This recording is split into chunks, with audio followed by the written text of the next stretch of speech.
So summer is right around the corner, and right now we are seeing so many people doing these challenges from detox fast to 75 hard and even 75 medium. But the truth of the matter is a lot of these high intensity workouts and trainings and routines can be stressful on our body. So they're not always the best for everyone. So what we're going to be doing is 75 soft. Our 75 soft intro back into the habits that we know already work for us is going to be a reintroduction into those habits. It is now 75 days until my birthday, and I've kind of fallen out of my routine. I recently lost someone really close to me, and the grief hit me harder than I expected. And so many of the habits that we're going to be talking about incorporating back into our routine and lifestyle today are going to be things that we've already talked about, but we're going to be doing them with more intention. My friend told me that she was signing up for a high rocks competition, and I looked it up and I was like, girl, why are you training for war? What is this triathlon that you are signing up for? But you know what? More power to you. I'm learning that my body right now, where I'm at in my life, I'm not looking forward to doing things that cause me a lot of stress, that require me to put forth a lot of exertion. I'm in a space of really just chilling, and I want the habits that I'm incorporating into my life to reflect that. And so first, what is 75 hard? 75 hard is a challenge that was started by Andy Frisella. And the rules of 75 hard, the 75 hard challenge are more strict. You have to do 2 workouts a day. One of them has to be outside. You have to follow a strict diet with no cheating and no alcohol. You have to drink a gallon of water, read 10 pages of a self-development book, and you have to take a progress picture daily. There are other rules in the challenge, but for context, it's just a more strict routine to get you back in shape. So I'm proposing that we do 75 soft for less of a physical aspect, but more of a internal decreasing of stress and regulating our nervous system challenge. So many of the things that we're going to be doing are just going to be softer versions of what 75 hard requires you to do. So one of the best ways to help regulate your nervous system and to develop more soft habits throughout your day is to start your morning off on a good foot. So what we're going to be doing for 75 soft is we're going to be waking up a bit earlier so that we can give ourselves time to ease into our day.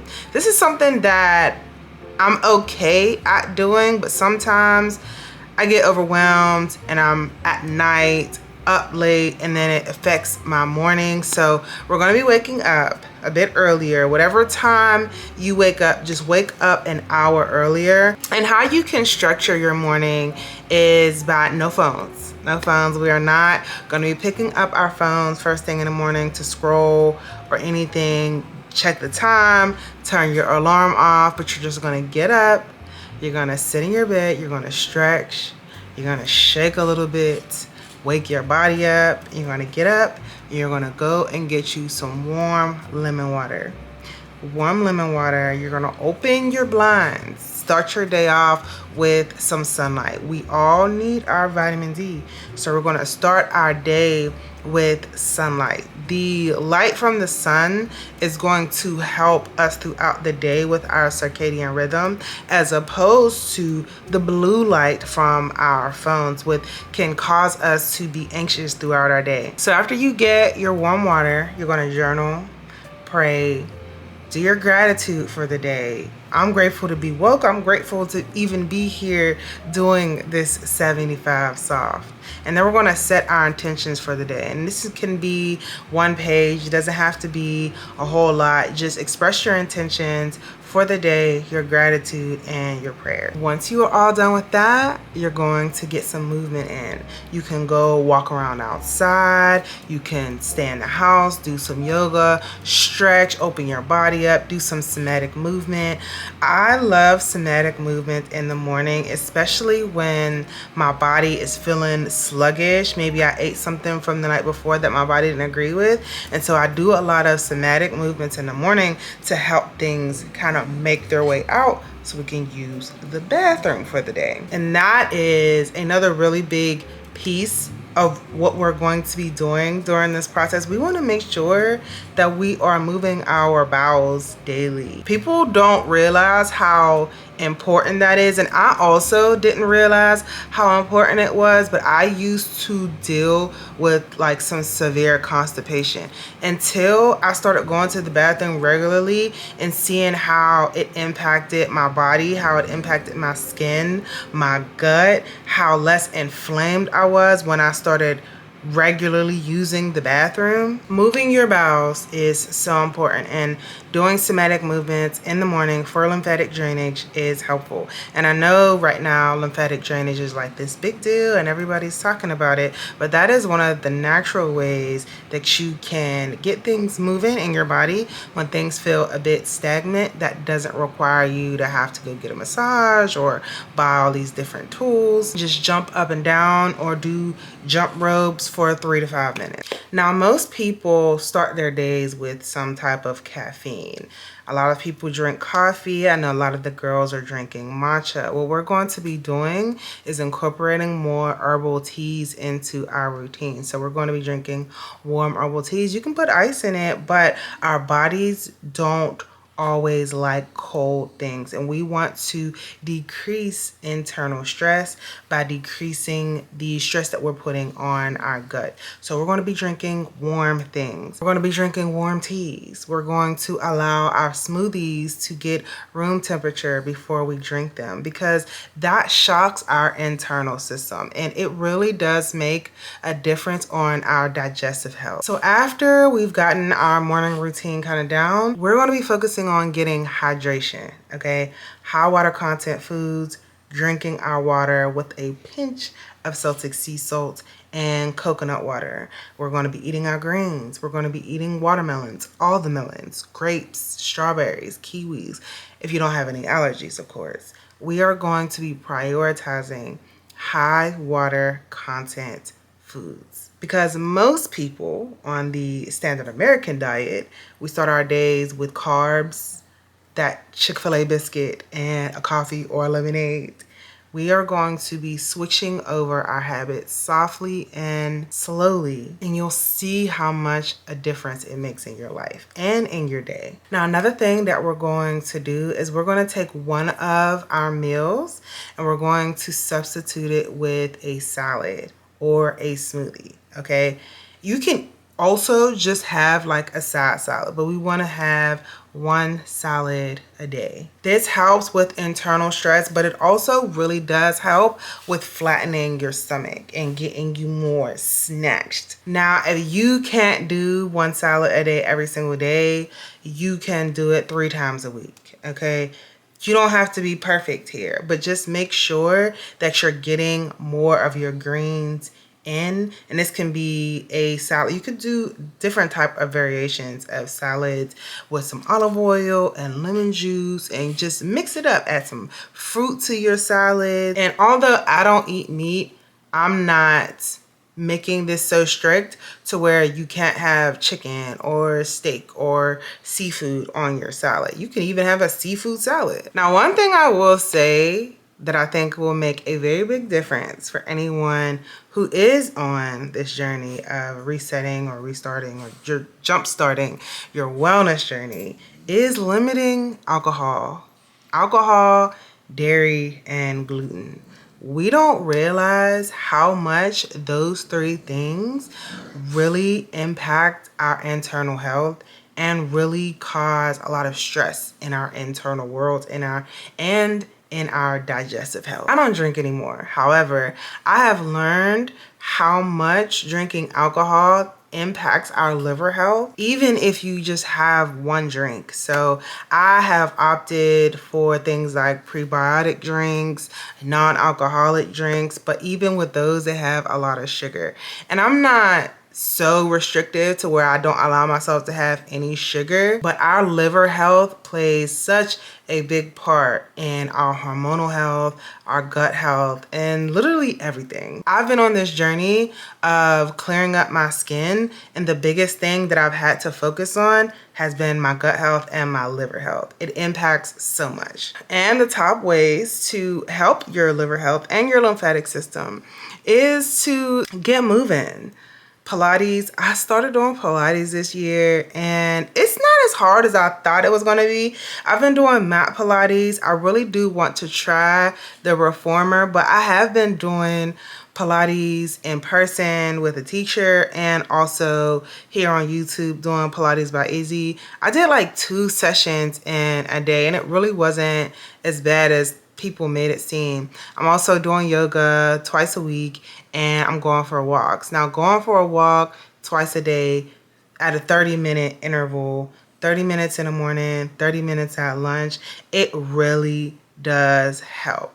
I'm not trying to get 10K steps. Like, I know everybody's like 10K steps is the standard, but if you're a sedentary person and you're not getting that many steps in general, at least walking an hour and breaking it up, even if you have to break it up into 15 minutes walking around the house or 15 minutes walking around your neighborhood, that's still going to change a lot for you. And a lot of people start off trying to go running and not realizing that that's spiking your cortisol and it's causing more inflammation in your body as well. So starting off by walking and getting more hydration into your daily routine is going to help you so much. And there's small little habits that you can stay consistent with or go back to. Now, one thing that I'm incorporating in my 75 soft that I'm actually just going to be doing in general is taking an herbal bath a week. I didn't realize how important baths were for detoxing and just for self-care. I'm doing herbal baths. It's something that one of my coaches told me to do a while ago, and I just really wasn't a bath person. I didn't like sitting in hot water. I really didn't like baths. But I started taking them, and I realized like I'm sitting in the bath and I'm sweating. And this was during the colder months, and I'm like, my body really needs to detox, and this bath is really helping.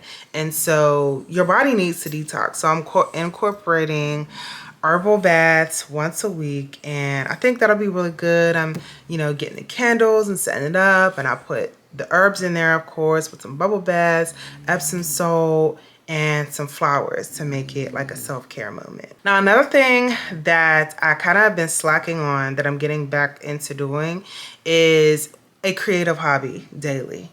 Coloring, puzzling. I've gotten back into doing vlogs, which was something that I really love to do, which was a creative outlet for me because I don't get paid on my vlog channel. I just like to make vlogs. And I also have this app now. It's called Redecor, where I get to design rooms, and it's a challenge, and you get to make it. It's real cute, and it's like low stimulation, so I really enjoy that. And now that I'm in my interior design era, it's really helping boost that side of my brain. Now, we talked about how important hydration is. We need to drink our water. Now, that's something that I also struggle with because I'm just sitting at work or I'm just sitting at home and it's just not top of mind. So filling up my Stanley with some water, putting water in it, and I'm also putting veggies and fruits in there like kiwis, cucumbers, and I'm also adding coconut water because coconut water is good for boosting your electrolytes naturally. I'm seeing so many people drinking like Pedialyte and other things to boost our hydration, and it's like we could just eat our hydration. H3O is really good for us. Get you some mangoes, get you some watermelon. It is in season now, So yeah, that cucumbers, like there are so many ways to boost your hydration naturally without these artificial hydration things with artificial sweeteners and all that stuff. Just eat your hydration. Now, something that is so important for me on this journey is I'm not packing my days up with things to do, and I am taking some time to rest. 1 day a week to rest. That's a day a week for me to say no to plans, no to activities, no, I can't do it, no. No, no, no, no, no. It helps with boundary setting, but also rewires your nervous system and your body to be okay with resting and with not doing anything and not being productive. We all struggle so much with this. Well, I know at least I do, and the majority of people that I know. We struggle with not being productive and taking naps. I've heard people even say, if I'm asleep when I die, or if I slow down, I'm gonna, get old. It's like, there's nothing wrong with getting old, but yeah, we got to take time out for mental and emotional and physical rest. And on the topic of rest, we are going to be prioritizing our sleep. And this is something that I struggle with. Like, I get my sleep, but it might not be quality sleep. I don't know. But not being on the phone at night. I'm also using red light and brown noise prior to bed. Oh, it helps so much. Going on YouTube and listening to sound baths have been super helpful, but just getting really good quality sleep. 6 to 8 hours a night of quality sleep. I've been told to sleep around 10 o'clock. So from 10 until whenever, but my body wakes up with the sun. So sleep is going to be very imperative on this journey because your body detoxes in your sleep. Your body cannot heal. Your body cannot do what it needs to do if it does not have adequate rest and all the other things. So while I'm going to be incorporating time to do nothing once a week, I'm also going to be incorporating time to meditate daily. Meditation and breath work is so important in ways that I didn't realize, and we may not realize that. It's so helpful on a daily to just regulate your nervous system through breath work and meditation. Just giving yourself a moment of silence, 5 minutes in the car, on the drive home. Just breathing from your diaphragm has helped me so much because y'all may not know, you might not know, that I used to be somewhat of a hothead, crashing out. And breath work and somatic healing has helped me so much in being present and coming back to myself and regulating my emotions. So if you are also someone who is a certified crash out, you might want to look into that and start practicing some breath work. Now, the last thing that I'll discuss is massage, self-massage. A lot of people are going to get lymphatic drainage massages. These are things that you can do simply at home on your own. You can do facial massage and body massage and just like get things moving in your body. Every time I'm saying something, I feel the need to demonstrate it. But yeah, you can do like lymphatic drainage massages on yourself to a certain degree. But if you have a really, really backed up lymphatic system, then you do need to see a licensed professional to help you out with that. And let me know if you all want me to do a detailed video on what your lymphatic system is and why everyone is so hype about getting lymphatic drainage massages and doing lymphatic drainage techniques as of lately, because I'm seeing it on the rise. So let me know if that is something that you'd be interested in. And I'm going to be sharing behind the scenes of my 75 soft journey over on my vlog channel, A Story Life. So if you are interested in having somebody to do this alongside, definitely go and check that out. Another thing that I'm going to be doing is that in 75 hard, one of the rules in the challenge is to read 10 pages a day of a self-help book.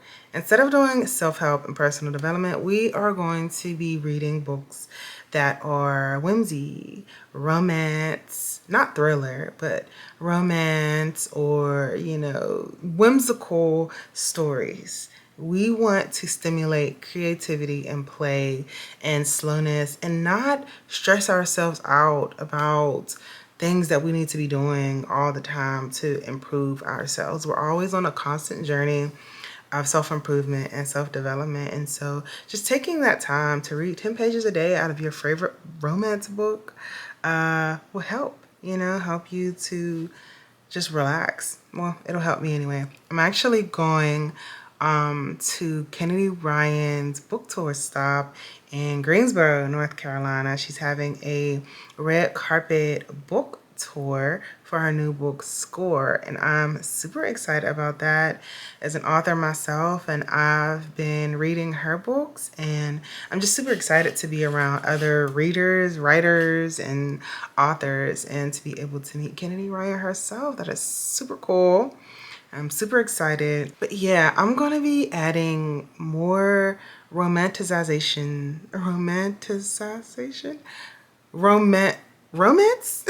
into my life. I took myself on a solo date to watch The Devil Wears Prada yesterday evening, and that was super cute. It was just a cute vibe for a bunch of the fashion girlies in the area, and I really enjoyed that. But just taking a moment to, indulge in fresh flowers and candles.